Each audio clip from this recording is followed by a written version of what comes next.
Good afternoon, everyone. So today we will be talking about the sources of innovation. And the learning objective for today's discussion is to understand the 7 sources of innovation according to Peter Drucker. So innovation is a very different process that's simply improving, and the change it brings is also for long-lasting and full of impact.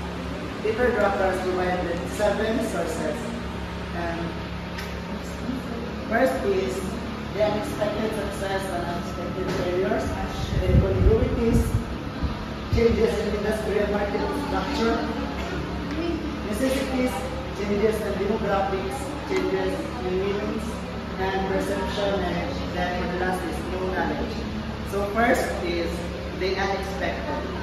Innovation can take place unexpectedly. It can happen by chance, and someone may just stumble upon a new idea or product.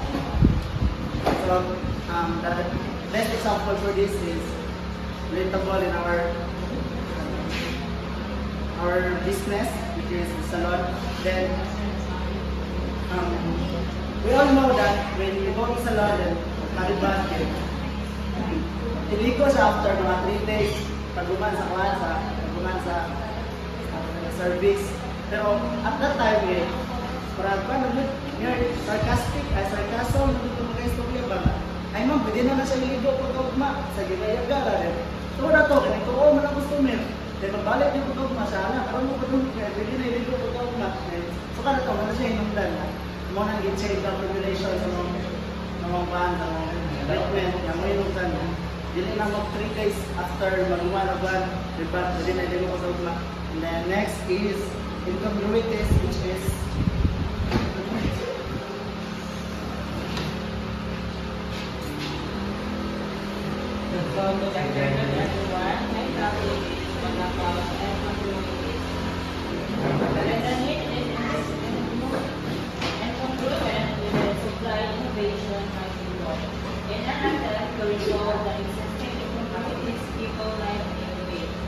So, in short, incongruities, it is the innovation that solve any problems. For example, in our field, as an entrepreneur, incongruities is very useful and important to solve the problems sa ating business or sa product when it comes to any problems or shortages. So, next is there are 3 types of incongruities.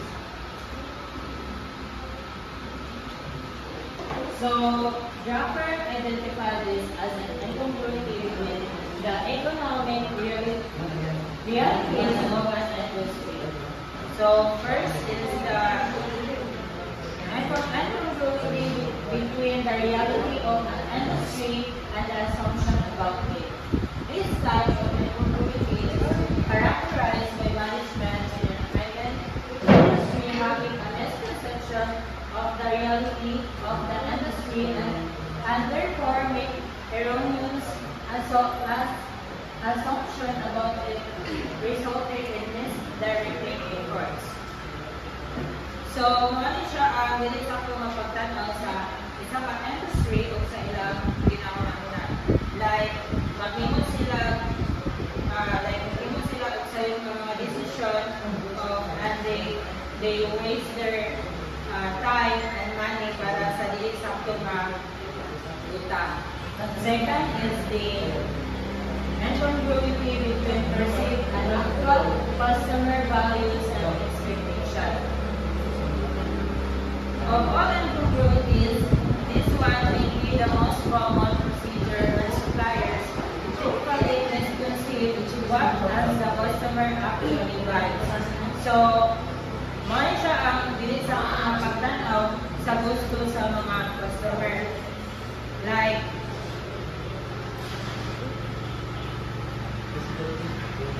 ang mga sa company wala sa kampanya wala kasabot ang kung sabi ang gusto sa ilang mga customer.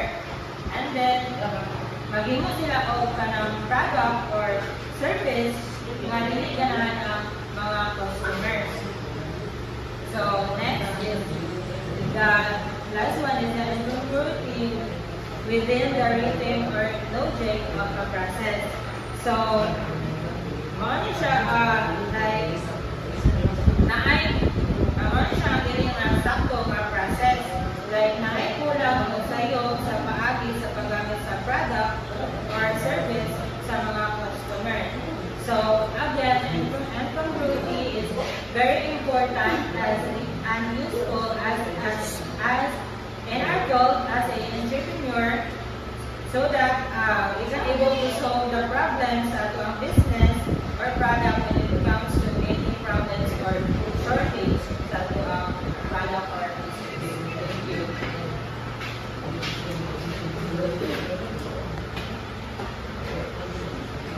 Next is market structure. An existing market structure can also give rise to chances for innovation. So, market structure, it refers to the number of firms that is organized based on the products that they are selling. For example, smartphones industry like Apple and Samsung. So, ang iPhone kay nag-focus sila mag-innovate more on sa ilang camera, sa ilang quality. While Samsung kay nag-focus po sila sa ilang product mismo atong sa foldable nga mga phones. Kay dira sila magtanaw bitaw sa ilang competitor kung aha sila mas mo improve. Next is necessity. Necessity is the mother of invention, but is also the mother of innovation. Innovation is based upon right ideas. The human mind is new things that can better fulfill the existing needs. In this process, he thinks of filling these needs in new ways and then devising new products and mechanisms. So, necessities, kabalo naman ito necessities kay kanang basic needs bitaw para makasurvive like food, shelter, clothes, o mga health benefits. Dira sila naging opportunity para maka-create sila of products.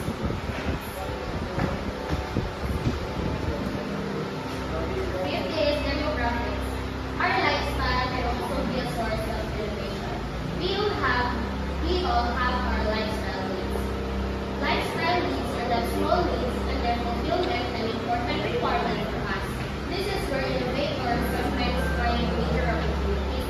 So, ang example namin ay apat ng mga lifestyle nato, for example, ang kanang mga maligarilyo. So, kabalong ng tao kanang dili maayos ako ang sigarilyo. So, kailangan gibuhat nga kanang innovation, nagbuhat sila mga e-cigarettes like vape, ay kanang nakita sila vape itaw, ayun. Ang other example kay ang kanang mga Apple bitaw nga watch nga kanang maka-track sila of steps kung pila naka-steps sila nakuha, ang ilahang mga heart rate kay para na sila sa mga katong mga health control o fitness conscious mga tao.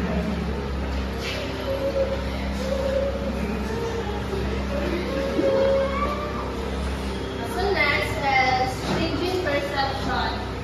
Changing perception regarding things can also give birth to innovation. So we all know people change man yun, diba? So perception pag nato nag-ausap. So pag nausap na yung atong perception, dahil ko din siya, mahimo siyang pamaagi ba nga, makahatag to sa innovation, maka-innovate ang usa ka tao. And then earlier, the overweight people were seen as a healthier than the leader. So, before daw, ang mga kanabitong mga tanggong, ang mga nakitaan na nila, ang mga perception or mga pananaw sa mga tawa na, mga sila yung mga healthy. And then itong mga payat, mga sila yung mga unhealthy people.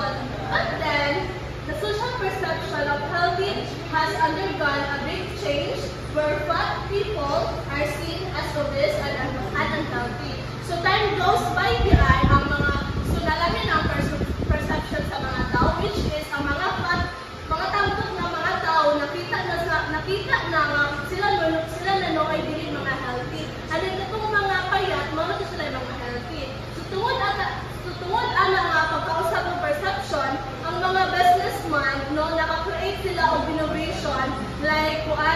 bitang daghan na kayo mga sa market nga daghan na kayo mga food or drinks nga nag-create ito sila focus nga o ganang calories, gamay ra og fats.